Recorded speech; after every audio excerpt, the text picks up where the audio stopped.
अक्षरा, ऐक ना, मी काय म्हणते बरं का ग अक्षरा.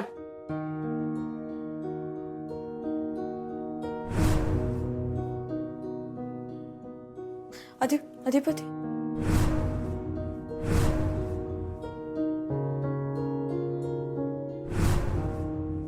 हा बोला की.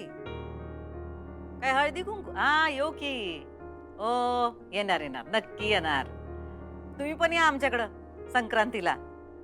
हा ठीक आहे, भेटू.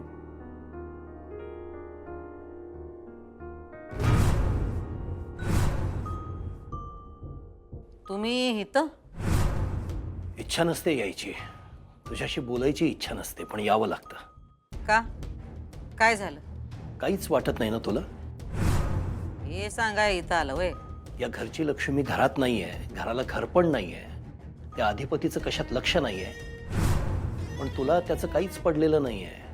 तुझं चाललंय आपलं, घर सजवा, सण साजरे करा. काय आहेस काय तू? हा, आम्ही घराण्याच्या रीती पाळण्याचा प्रयत्न करतोय. काय चुकलोय आमचं? अच्छा, माणसं दुखावून तू रीत पाळतेस. आम्ही कुणाला दुखावलं नाही. अक्षराला दुखावलं नाहीस का? घरातनं बाहेर काढून तिला सुखी केलंस? एक तर आम्ही त्यासनी घराबाहेर काढलं नाही, त्यांच्या त्याच गेल्या. त्या दुखावल्या गेल्या याचं तुम्हाला लई वाईट वाटतंय. आणि आम्ही इतकी वर्ष दुखावलं गेलोय त्याचं काय? लई वर्षांचा हिशोब आहे हो.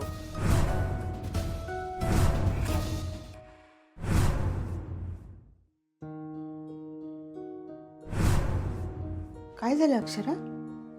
अधिपतींचं काय म्हणालीस? नाही नाही काय नाही. अगं आता नाव घेतलंस ना तू त्यांचं. हा असंच काहीतरी आठवलं मला. काय? अगं आम्ही ना आमच्या पहिल्या संक्रांतीला एकत्र लाडू केले होते तिळाचे. आम्ही सगळ्या गोष्टी एकत्रच करायचो. अधिपतीने ना आई कधीच असं नाही केलं, हे काम तुमचं, हे आमचं, हे तुम्ही करा, हे आम्ही करतो, असं कधीच नाही केलं. त्यांनी नेहमी सपोर्ट करायचे मला. खरं तर मी नशीबवानच आहे ना, मला अधिपतींसारखा नवरा मिळाला. खरंय अक्षरा, बरोबर बोलतेस ग तू. आम्ही दिवा लावून शोधला असताना तरी असा जावाई आम्हाला मिळाला नसता अक्षरा.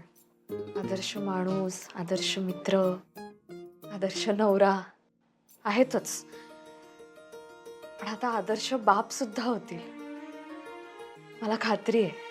अगं हेही बरोबरच बोलतेस तू,